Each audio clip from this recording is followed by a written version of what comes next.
ಅಥಣಿ ತಾಲೂಕಿನ ಮಧುಭಾವಿ ಗ್ರಾಮದಲ್ಲಿ ದೇಶಪಾಂಡೆ ಫೌಂಡೇಶನ್ ವತಿಯಿಂದ 40 ಅತ್ಯಂತ ಬಡ ಕುಟುಂಬಗಳಿಗೆ ಆಹಾರ ಕಿಟ್ ವಿತರಿಸಲಾಯಿತು.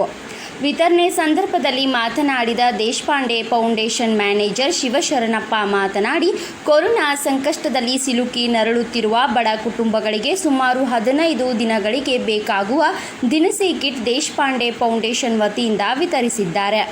ದೇಶಪಾಂಡೆ ಫೌಂಡೇಶನ್ ಗ್ರಾಮದಲ್ಲಿ 4 ವರ್ಷಗಳಿಂದ ಅನೇಕ ವಿಧವಾದ ಚಟುವಟಿಕೆ ಹಮ್ಮಿಕೊಂಡು ಗ್ರಾಮದಲ್ಲಿರುವ ಕೊಲ್ಹಾಪುರ ಚಪ್ಪಲ ಉದ್ಯಮಕ್ಕೆ ಹೊಸ ಆಯಾಮ ನೀಡಲು ಈಗಾಗಲೇ ಕುಶಲಕರ್ಮಿಗಳ ಕಂಪನಿ ತಯಾರಿಸಿ ಅಭಿವೃದ್ಧಿಗಾಗಿ ಶ್ರಮಿಸುತ್ತಿದ್ದೇವೆ.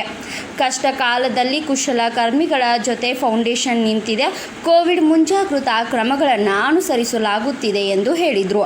ಈ ಸಂದರ್ಭದಲ್ಲಿ ಸಂತೋಷ್ ಹಳಮಣಿ, ಮಾರುತಿ ಭಂಡಾರಿ, ಕೃಷ್ಣ ಸಿಂಧೆ ಸೇರಿದಂತೆ ಇನ್ನುಳಿದವರು ಈ ಸಂದರ್ಭದಲ್ಲಿ ಉಪಸ್ಥಿತರಿದ್ದರು.